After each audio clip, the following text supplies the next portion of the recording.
Private lenders, let's talk about that. Private lenders are people, everyday folks who act like banks.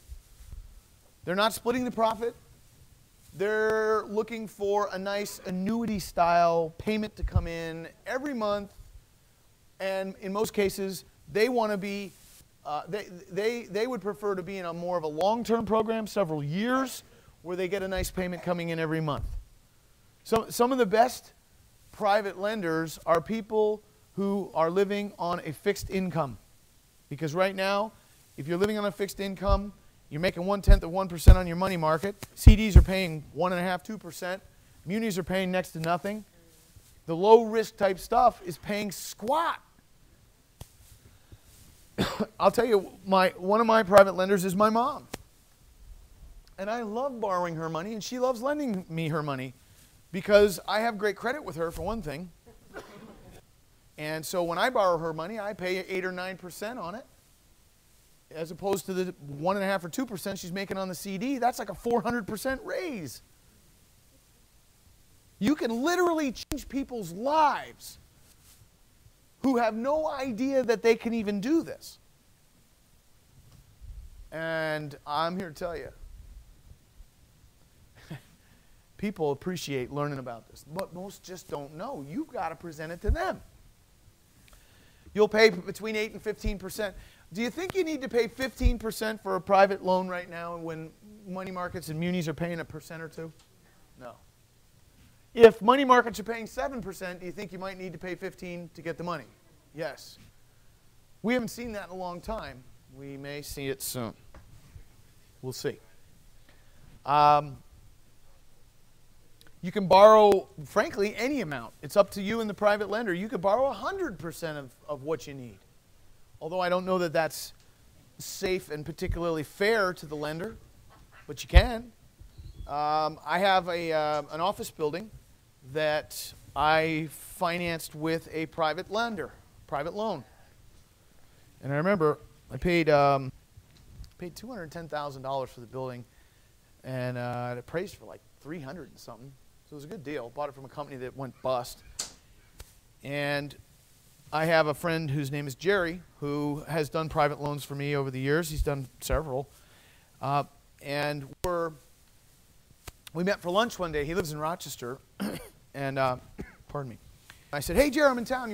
Let's get some lunch. So, and I've known Jerry since college.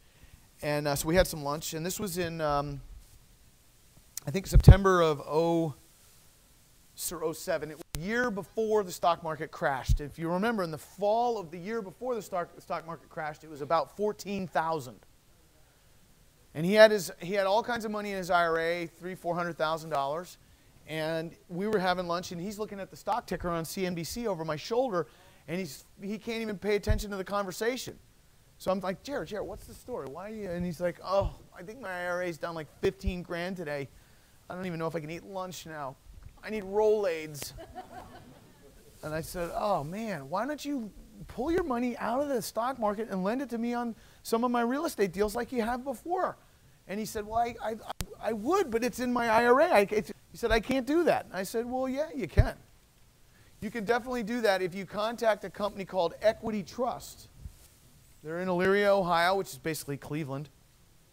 They're a third-party administrator who plays by the rules, which include you can, with a self-directed IRA, you can lend money on a real estate deal. You can do a lot of things with a self-directed IRA that Fidelity and Morgan Stanley won't let you do.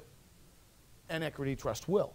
It's all within the rules. It's just that it's outside of the box, if you will, for Fidelity and Morgan Stanley or wherever. So I said, you should check out this company called Equity Trust. Go to trustedtc.com. And he said, so let me get this straight. I can actually move or transfer some or all of my IRA from where it is now over to these people and then lend that to you in your real estate deals and you'll pay me 9%? And I said, that's correct. So we parted ways, and I jumped in the airplane, flew home. It was like a 15-minute flight. And then when I landed, my phone was buzzing. I already had a voicemail. He lived only a minute or two away from where we ate lunch. He called within 15 or 20 minutes. He called and said, hey, I've already opened my account. We're doing the transfer on Friday. I need you to call me back and tell me how much of this money you're going to be using. I'm not making this up. So I said, well, I'm about to buy this office building. I'm paying $210 for it. How about I borrow $175? And he said, how about you borrow $210? Wouldn't you? So he emptied his IRA, sold all the stocks, liquidated everything. He still thanks me.